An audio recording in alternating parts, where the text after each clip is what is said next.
समझ लीजिए हम आपको अंग्रेजी सिखाना चाहते हैं या आप अंग्रेजी स्कूल ज्वाइन किए हो। अगर आप अंग्रेजी लैंग्वेज सीखना चाहते हो तो सबसे पहले आप क्या करोगे? अंग्रेजी के अल्फ़ाबेट सीखोगे। ए बी सी जो भी है जेड तक। अल्फ़ाबेट्स यूज़ करके आप वर्ड्स बनाना सीखोगे। वर्ड्स बनाने के बाद आपको ये बताया जाएगा कि आप सेंटेंसेस कैसे क्रिएट कर सकते हो। सेंटेंसेस के बाद आप पैराग्राफ्स या आपका मैसेज आप शब्दों द्वारा आप दूसरों को बता सकते हो। तो इसी तरह जैसे आप अंग्रेजी लैंग्वेज सीख रहे हो या कोई भाषा सीख रहे हो, उसी तरह हम प्रोग्रामिंग लैंग्वेज भी सीखना पड़ेगा। सबसे पहले हमें यह जानना पड़ेगा कि इस प्रोग्रामिंग लैंग्वेज का लीगल कैरेक्टर सेट यानी कीबोर्ड पे जो कैरेक्टर्स है, कौन से कैरेक्टर्स हम यूज कर सकते हैं और कौन से कैरेक्टर्स हम यूज नहीं कर सकते हैं। हम कैरेक्टर्स लेके हम कॉन्स्टेंट्स का नाम दे सकते हैं, वेरिएबल्स बना सकते हैं और एक्सप्रेशंस भी क्रिएट कर सकते हैं। कॉन्स्टेंट्स, वेरिएबल्स, एक्सप्रेशंस और कीवर्ड्स द्वारा हम इंस्ट्रक्शन रेडी कर सकते हैं और इंस्ट्रक्शन द्वारा हम प्रोग्राम बना के हम अपना काम करा सकते हैं सॉरी। अगर आपको जानना है कीवर्ड्स क्या है, अब तक हमने यूज किया वर्ड्स जैसे आईएनटी, इंट, फ्लोट, ये सारे एग्जाम्पल है कीवर्ड्स, क्योंकि ये सी कंपाइलर को एक स्पेसिफिक इंफॉर्मेशन या मीनिंग देती है। कहती है कि आई जो है वो इंटीजर यानी फुल नंबर है। फ्लोट जो है वो कहती है कि वो जो वेरिएबल जे था वो रियल नंबर या फ्लोटिंग पॉइंट नंबर था। तो ये कॉन्स्टेंट्स, वेरिएबल, एक्सप्रेशंस और कीवर्ड्स जोड़ के हम इंस्ट्रक्शंस बना के हम प्रोग्राम यूज कर सकते हैं या बना सकते हैं। अगर हमें सी में प्रोग्राम लिखना है तब सी का वैलिड कैरेक्टर सेट यानी लीगल कैरेक्टर्स जो हम यूज कर सकते हैं या अल्फाबेट्स जो हम सी में यूज कर सकते हैं वो होंगे। पहले अल्फाबेट्स हम बताएंगे कौन से अल्फाबेट्स यूज कर सकते हो। डिजिट्स, उसके आगे हम blank space, new line character, tab की, ये सारे भी यूज कर सकते हैं। और कई सारे स्पेशल कैरेक्टर्स है, 100 से ज़्यादा स्पेशल कैरेक्टर्स है। हम उन स्पेशल कैरेक्टर्स को कैसे यूज किया जाता है हम आपको समझाने की कोशिश करेंगे। तो सबसे पहले अगर आप देखोगे सी का कैरेक्टर सेट में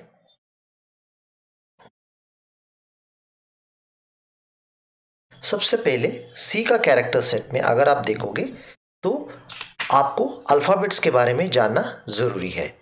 तो सी में अल्फाबेट्स हम यूज करेंगे अपर केस लेटर्स यानी A to Z, lower case letters छोटा ए से छोटा जेड तक, डिजिट्स 0 1 टू 9 तक, यानी ये डिजिट्स कंबाइन करके हम कोई भी नंबर बना सकते हैं या क्रिएट कर सकते हैं। और काफी सारे स्पेशल कैरेक्टर्स भी हम यूज करेंगे। ये सारे स्पेशल कैरेक्टर्स के बारे में जैसे ही हम सी सीखना आगे बढ़ेंगे आपको सारे स्पेशल कैरेक्टर्स के बारे में डिटेल सा नॉलेज आपको आ जाएगा या आपको समझ में आ जाएगा। जैसे अब तक हमने स्पेशल कैरेक्टर की यूज किया है एड्रेस। इससे क्या होता है, ये कैरेक्टर का नाम है एम्परसैंड, मतलब एक वेरिएबल का एड्रेस रेफर करने के लिए हम ये यूज करते हैं। परसेंटेज डी, परसेंटेज एफ, ये कैरेक्टर यूज कर दिया हमने। तो इसी तरह round brackets, print F, scan F से पहले हमने ये ब्रैकेट्स यूज कर दिया। तो ये थे थोड़े बहुत स्पेशल कैरेक्टर्स। अभी मैं और थोड़े स्पेशल कैरेक्टर्स आपको दिखाऊंगा। अगर आप देख लोगे इस तरफ तो ये भी एग्जाम्पल्स ऑफ स्पेशल कैरेक्टर्स है। आप सारे स्पेशल कैरेक्टर्स को याद रखना या समझने की कोशिश करना भी इस स्टेज पे बिल्कुल ज़रूरी नहीं है। जैसे हम प्रोग्रामिंग का हमारा सफ़र बढ़ेगा उसी समय आपको हर कैरेक्टर्स का पता चल जाएगा। फॉर एग्जाम्पल ये स्पेशल कैरेक्टर प्लस के लिए यूज़ कर रहे हैं हम, एडिशन के लिए, ये कैरेक्टर माइनस के लिए, ये असाइनमेंट और इक्वालिटी के लिए, ये ब्लॉक इंडिकेट करने के लिए, ये सेमीकोलन, एक इंस्ट्रक्शंस होने के बाद एक सेमीकोलन देना सी में कंपलसरी है। तो इसी तरह सारे स्पेशल कैरेक्टर्स हैं। आप इस वीडियो के डिस्क्रिप्शन में चाहे तो ये स्पेशल कैरेक्टर देख के आप एक ऐसे ओवरव्यू ले सकते हैं, लेकिन इसे याद रखना बिल्कुल ज़रूरी नहीं है। अब एक इम्पॉर्टेंट स्पेशल कैरेक्टर्स है या हम उसे कह सकते हैं एस्केप सीक्वेंस कहते हैं टेक्निकल लैंग्वेज में। एस्केप सीक्वेंस का मतलब मैं आपको समझाता हूँ। अब तक हमने क्या कर दिया था, अगर आप देख रहे थे हम प्रिंटएफ और स्कैनएफ यूज कर रहे थे और प्रिंटएफ में हमने क्या कर दिया था, लाइन के एंड पे हमने स्लैश एन करा दिया था। स्लैश एन का मतलब क्या है, जैसे उस लाइन स्क्रीन पे प्रिंट होगा, जैसे ही कंप्यूटर स्लैश एन को देखेगा, वो कर्सर जो है, ब्लिंकिंग कर्सर, वो अगले लाइन पे लेके आएगा। तो ऐसे सारे स्पेशल या बैकस्लैश कैरेक्टर कॉन्स्टेंट्स है जिससे हम अलग अलग चीज करते हैं। ये बैकस्लैश कैरेक्टर कॉन्स्टेंट्स जो है ये आपको स्क्रीन पे डिस्प्ले नहीं होते, इसलिए हम इनको एग्जीक्यूशन कैरेक्टर सेट भी कहते हैं। तो जैसे अगर आप बैकस्लैश ए 2-3 बार लिखोगे तो 2-3 बार आपको प्रिंटएफ में बीप का आवाज आ जाएगा। अगर आपको डबल कोट प्रिंट करना है तो आप डबल कोट वैसे ही प्रिंट नहीं कर सकते हो, क्योंकि प्रिंटएफ कंफ्यूज होगा कि आप डबल कोट के अंदर कुछ चीज रखना चाहते हो, डबल कोट प्रिंट करना चाहते हो। तब आप क्या करोगे, बैकस्लैश डबल कोट लिख के आप डबल कोट प्रिंट करोगे। अगर समझ लीजिए आपको बैकस्लैश ही प्रिंट करना है, तब आपको एक बैकस्लैश से दूसरे बैकस्लैश सामने रखना पड़ेगा, तब ये पहला वाला दूसरा वाला बैकस्लैश आपको स्क्रीन पे प्रिंट होगा। तो ये क्या कहते हैं हम, बैकस्लैश कैरेक्टर कॉन्स्टेंट्स।